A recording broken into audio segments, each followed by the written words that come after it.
Nigeria is in the news again after more than 200 schoolgirls vanished into the forest, the latest victims in a never-ending wave of terror and kidnappings. While parents wait in agony and children abandon classrooms forever, thousands of police personnel busy themselves guarding the elites. This is the story of a Nigeria abandoning its children to protect VIPs and guard empty mansions. Aman Kumar Himanshu has more. In Nigeria, people are sleeping with one eye open. That's how scared they are. Ask businesswoman Efioma Eneke. Everybody is so scared, even to sleep. If you are sleeping now, I don't think people are sleeping with their eyes closed. A spate of kidnappings and other violent crimes has shaken the people's faith in policing. I don't think anybody feels safe. Aside me, I don't think anybody feels safe for what is happening in Nigeria presently, because the kidnapping, the bandits everywhere, the killing. If you hear any noise anywhere, you just wake up, because everywhere is not safe in Nigeria presently. And that's because few policemen are actually patrolling the streets. Most of them are busy providing security to VIPs. The latest kidnapping of more than 200 schoolgirls from a Catholic boarding school in the central state of Niger is a case in point. The incident took place on 21st November. St. Mary's Catholic School in Niger State is the target. Gunmen sprayed bullets into the air and then forced 300-odd students and 12 teachers and staff into the nearby forest at gunpoint. 2 days after kidnapping, some 50 students managed to escape and reunite with their families. 253 students are still being held by kidnappers. 12 teachers are also in captivity. So here's the nub of the problem. There are more police personnel on VIP security duty than for the protection of ordinary Nigerians. For decades, the Nigerian police force has brazenly prioritized the protection of elites over its constitutional mandate of protecting the general populace. According to the European Union Agency for Asylum, more than 100,000 of the estimated 371,000 strong force were assigned to protect politicians and other VIPs.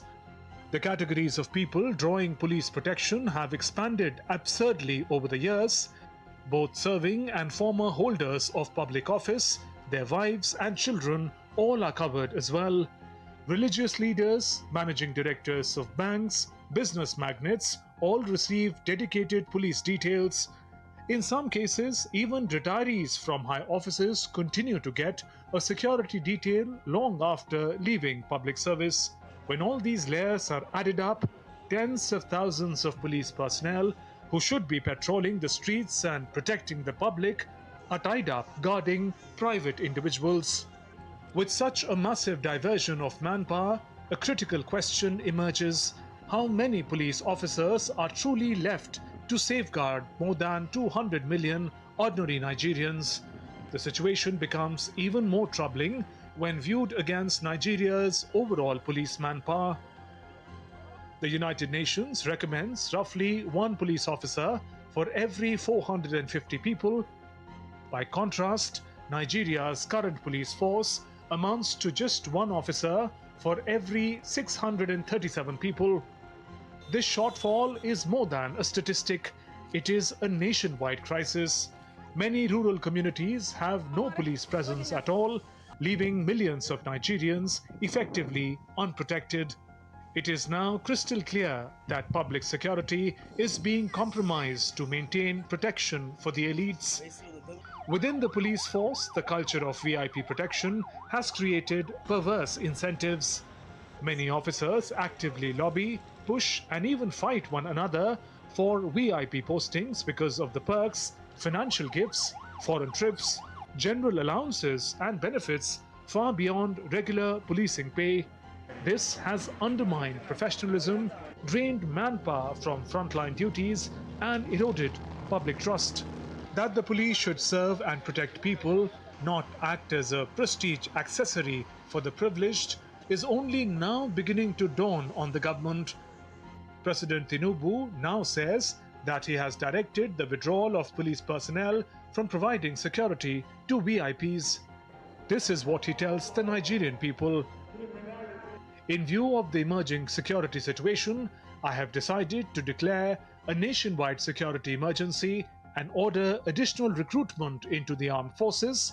By this declaration, the police and the army are authorized to recruit more personnel. The police will recruit an additional 20,000 officers, bringing the total to 50,000. He admits the scale of recent attacks demanded urgent, coordinated action. Currently, Nigeria faces persistent violence from Islamist insurgents, armed bandits, and communal clashes that have killed thousands and displaced millions of people in recent years. And it bothers retired army officer Mike Kenbonkwu. I will agree that military is overstretched. That's true. And not to the extent that it's a reason for inability to deal with the insecurity, especially the fight against insurgency. The 21st November kidnappings are only the latest in a long list of similar crimes that have been reported in Nigeria. It is the 13th such incident in the past 11 years. Brings back memories of the 2014 Chibok schoolgirls kidnapping, when Islamist terrorists belonging to the Boko Haram outfit abducted 276 schoolgirls from Borno State.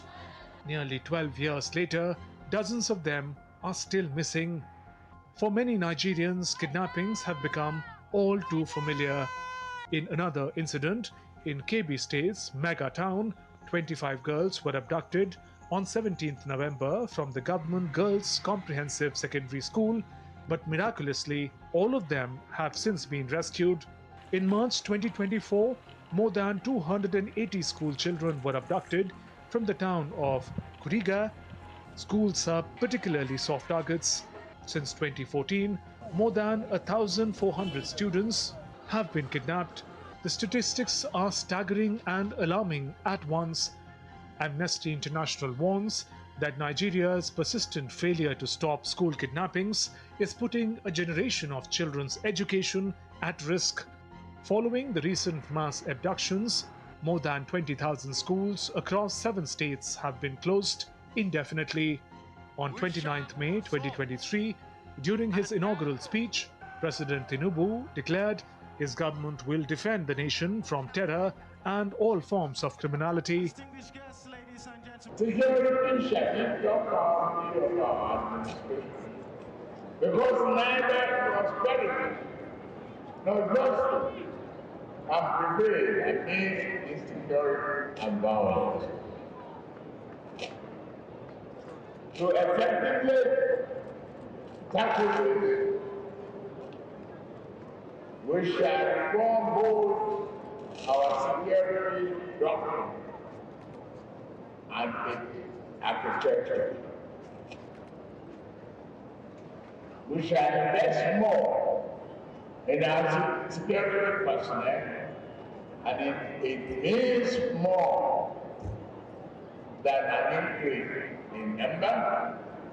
We shall provide better training, equipment, pay, and far. And yet, despite his pledge, Nigerians continue to suffer the consequences of persistent insecurity, including kidnappings, killings, and destruction of property.